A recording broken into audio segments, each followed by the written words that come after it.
कविता जी, अब एक छोटा सा रैपिड फायर राउंड खेलेंगे आपके साथ. थोड़ा जल्दी जल्दी आपको जवाब देना है. Sure. Ready? Yeah. Okay. Latest favourite Bollywood male singer. It's a very tough question. इसके बाद वाला और भी टफ है. Oh my God. I can say Kailash Kher. Okay. Latest favourite Bollywood female singer other than you. Shreya Ghoshal. Your favourite music director. A.R. Rahman साहब and Amit Trivedi. Okay. कौन सा गाना है जो आपने नहीं गाया लेकिन आपको अभी तक जितने भी बॉलीवुड के सॉन्ग्स आए हैं पुराने जमाने से लेकर आज तक के, जो आपको बेहद पसंद है? मोहम्मद रफ़ी के सारे सॉन्ग्स. आपका गाया हुआ वो गाना जो आपको बहुत अच्छा लगता है. एक तारा. आपका गाया हुआ वो गाना जो आपको लगता है आपने सबसे खराब गाया. कोई नहीं. ओके. जिंदगी में ऐसा कौन सा काम है जो आप कभी नहीं करना चाहेंगे? कोई भी बेहूदी चीज गाने के लिए मैं तैयार नहीं हूँ. Never never never. Okay. Industry की ऐसी बात जो आपको बेहद पसंद है? दे लव टैलेंटेड पीपल, तो आई अप्रिशिएट दैट थिंग. बहुत कदर करते हैं. यदि उन्हें नजर आ गया कि इसमें कुछ टैलेंट है तो सर आंखों पे चढ़ाते हैं. वाकई. और इंडस्ट्री की वो बात जो आपको सबसे खराब लगती है? बहुत जल्दी भूल जाते हैं. और मतलब जिसको चढ़ाया उसको झट से उतार दीजिए. बिल्कुल. आपका अगला टारगेट क्या है? Next I am thinking internationally, because मैंने तृष्णा फिल्म जो हॉलीवुड की उसमें 3 सॉन्ग्स गाए हैं और वो एक इंटरनेशनल प्लेटफॉर्म पे नॉमिनेट हुआ है बेस्ट ओरिजिनल म्यूजिक के लिए. तो I am waiting for that. Okay. Music direction या singing? Singing first preference. But हमें पता चला है कि आपने कुछ कुछ गाने भी कंपोज किए हैं. एक्चुअली मैं जितना कुछ भी गाती हूँ कॉन्सर्ट्स में, मेरे जो प्रोग्राम्स होते हैं वो सारा मेरा ही अपना कंपोज किया होता है. और उसमें से कुछ चीज़ें जो हमारे दोस्त हैं, डायरेक्टर्स, प्रोड्यूसर्स जो भी, तो उनको कुछ अच्छी लग जाती है तो वो एज इट इज़ अपनी फिल्म में ले लेते हैं. ऐसा इंसिडेंटली हुआ है. मतलब मैं किसी के पास गई नहीं क्या ये बोलने के लिए कि मुझे काम चाहिए या मैं म्यूजिक डायरेक्शन करना चाहती हूँ और मैं ऐसा गाना कर दूंगी. वो मेरे बस का नहीं है. मेरी कोई चीज़ यदि किसी को पसंद है तो मोस्ट वेलकम. तो उस तरीके से ही हुआ. जैसे सिगरेट की तरह एक फिल्म रिलीज हो रही है, उसमें भी वो जो एक्टर्स हैं और जो डायरेक्टर्स हैं वो आए, उनको मेरे गाने अच्छे लगे, उन्होंने अपनी एक फिल्म में ले लिया एक गाना. संजय लीला बंसाली साहब की film my friend Pinto, they love my song and they picked. तो it's just a incident. Kavita ji, अब कुछ चीज़ है जो आपको चुनना है. अगर आपको सूफी गाने का मौका मिले, सूफी म्यूजिक की तरफ ही आगे बढ़िए, तो आप वो चुनेंगी या अब आपको ऑप्शन मिलता है सूफी छोड़िए बॉलीवुड आ जाइए? नो. क्या चुनेंगे आप? Because that is very soulful, तो I always prefer Sufi music because वो ही मेरी जिंदगी का मकसद है और उसी को मैं पूरा करना चाहती हूँ. ये सब चीजें ठीक है, मिल गई तो ठीक है, नहीं मिल गई तो ठीक है. डिस्क्राइब कविता सेठ इन 1 word. आप बेहतर कर सकते हो. स्टिल आपकी वो क्वालिटी जो कविता सेठ की पहचान है. Music. Okay. Describe Sufi music in 1 word. Purity, devotion, dedication. 3 words हो गए. Oh sorry, purity. अगले जन्म में आप क्या बनना चाहेंगे? इससे भी बेहतरीन सिंगर जो भी हूँ. कविता जी, अब एक और छोटा सा गेम है हमारे पास आपके साथ खेलने के लिए. इट्स कॉल्ड खाली स्थान भरो राउंड. एक अधूरी लाइन मैं बोलूंगी जिसको आपको कंप्लीट करना है. So you ready? या. मेरी सबसे बुरी आदत है गुस्सा. मेरी सबसे अच्छी आदत है म्यूजिक. मैं बहुत अच्छी कलाकार हूँ क्योंकि शायद ऊपर वाले ने अच्छी आवाज से नवाजा है मुझे. okay. मैं सुनिधि चौहान से बहुत बेहतर आर्टिस्ट हूँ क्योंकि पता नहीं, इसका जवाब मुझे नहीं मालूम. Sunidhi is a very talented singer. Actually both are totally different. I can't compare. एक चीज जिसके लिए मैं बेहद पागल हूँ. संगीत. उसके लिए बहुत, मतलब सोते जागते चलते फिरते झूठ सच कुछ नहीं देखती हूँ, बस दीवानों की तरह भागती हूँ. मैं बहुत रोती हूँ जब अभी जो सिनेरियो है, जो मेंटल सिचुएशन है, miss my husband because he was my mentor, और हर सही गलत जो हमारी जो भी हैपनिंग्स होती थी रोज़ की लाइफ में, तो वो गाइड करते थे, वो चीज़ बहुत मिस करती हूँ. तो जब याद आती है तो आप रोते हैं बहुत? That is the only solution.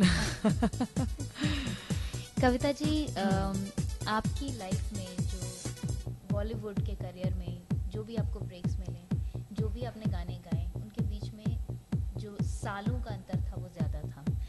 इस दौरान मतलब नॉट ओनली यू, कोई भी एक सिंगर जो बॉलीवुड में जाता है, स्ट्रगल करता है, उसके लिए वो टाइम बिताना बीच का, जो जिस टाइम आपको काम नहीं मिल रहा होता है, बहुत मुश्किल होता है. ऐसे टाइम पर आपने कैसे सरवाइव किया? एक्चुअली मैं टोटली उस पर डिपेंड नहीं रही कभी भी जी. मैं अपने शोज कर रही थी और अपना कुछ ना कुछ मेरा चलता रहता. लाइव शोज रहते हैं, बिकॉज उस पीरियड में ये रहा था कि आफ्टर गैंगस्टर एंड वेकअप सिट के बीच में जो 3 साल का अंतराल था, मैंने काफ़ी सारे सूफ़ी फेस्टिवल्स में पार्टिसिपेट किया और बहुत कुछ स्टडी किया मौलाना रूमी के बारे में, और भी दुनिया में जितने सूफ़ी सेंट्स हैं उनको स्टडी करने का मौका मिला और अपने आप को तैयार करने का मौका मिला. रादर देन मैं कुछ भी ऊटपटांग गा रही होती, उससे अच्छा है कि मेरी जो भी एक चीज़ आती है, चाहे साल में आए या 2 साल में, उसका एक ज़बरदस्त इम्पैक्ट होता है. You know, after wake up seat आई सैंग मोरा पिया, राजनीति, तो that is again a great song.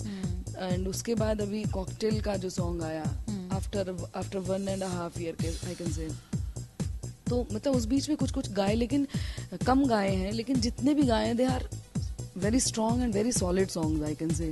तो I am happy for that. मैं नहीं कह सकती आपसे कि मैंने 2000 गाने गाए हैं, उसकी लंबी लिस्ट है जो मुझे भी नहीं पता है. मेरे पास 4 या 5 चीज जो भी चीजें हैं, लेकिन दे आर वेरी स्ट्रॉन्ग. तो I believe in that thing कि कम करो लेकिन बेहतरीन करो. कविता जी, आपका जो लेटेस्ट गाना है तुमी हो बंधु तुमी सखा, तो ये वाला जो गाना है, I think you were also not very much prepared for this song कि मेरे को ये गाना है, तो mentally you were not prepared कि मैं बिल्कुल भी तैयार नहीं थी, से अलग है, क्या होगा नहीं होगा. So what was the reason? ऐसा क्यों सोचा था आपने? पता नहीं, शायद मैं बहुत एक कंफर्ट जोन में जो मेरा है सूफिज्म का या सूफी म्यूजिक को लेकर के, या मेरा एक जो स्टाइल है लो एंड मिड ऑक्टेव में गाने का, शायद उस वजह से मैं उस अपने ही बनाए हुए जोन से बाहर नहीं निकलना चाहती थी, या जो भी रीज़न था जहन में. लेकिन थैंक्स टू प्रीतम दा वंस अगेन कि उन्होंने मेरा बनाया हुआ जो एक मिथ था वो तोड़ दिया कि I can sing high pitch songs also. लेकिन जिस वक्त मैं गाने गई थी I was not at all comfortable. मैंने दादा को फ़ोन करके भी बोला, मैंने कहा दादा मैं नहीं गा पाऊंगी, बहुत हाई पिच सॉन्ग है और पता नहीं कैसा रिएक्शन आएगा ऑडियंस का, क्योंकि एक बार आपको लोग जब जान जाते हैं तो अच्छा है तो इट्स वेल एंड गुड, यदि ख़राब हुआ तो फिर जो बारिशें होती हैं कमेंट्स की, वो शायद मैं प्रिपेयर नहीं थी उसको सुनने के लिए. तो दादा बोले नहीं यही रहेगा और मुझे पता है तुम बहुत बेहतरीन गाओगी. मतलब इतने कॉन्फिडेंट थे वो.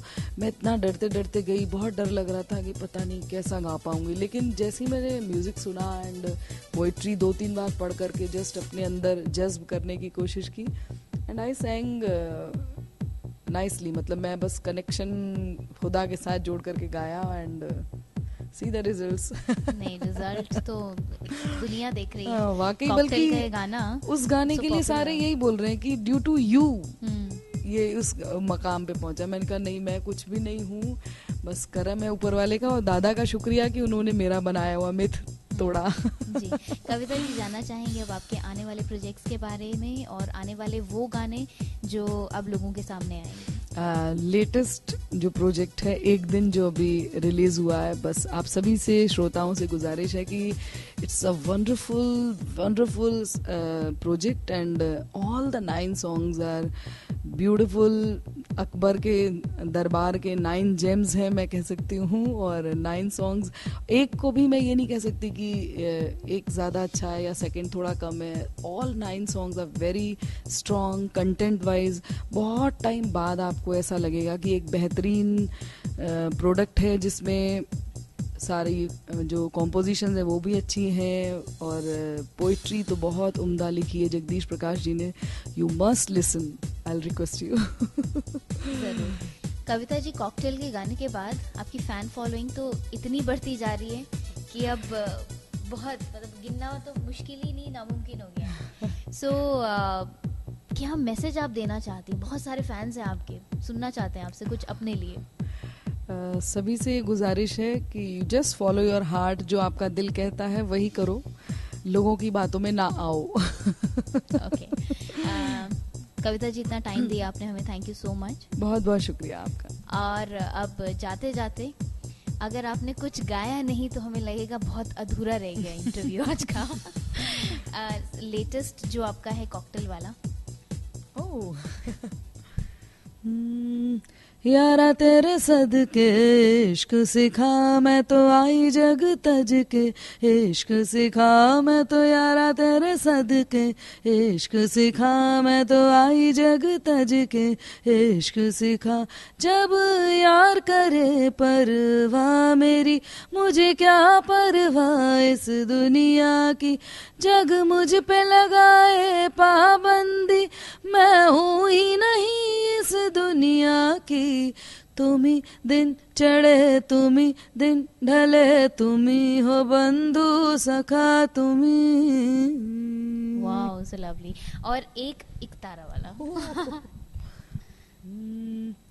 ओरे मनवा तू तो बावरा है, तू ही जाने तू क्या सोचता है, तू ही जाने तू क्या सोचता है। बावरे क्यों दिखाए सपने तू सोते जागते, जो बरसे सपने बूंद बूंद नैनों को मूंद मूंद, कैसे मैं चलूं देख ना सकूं अनजाने रास्ते। गूंजा सा है कोई एक तारा, एक तारा गूंजा सा है कोई एक तारा। Wow wow, Thank you so much, thank you so much.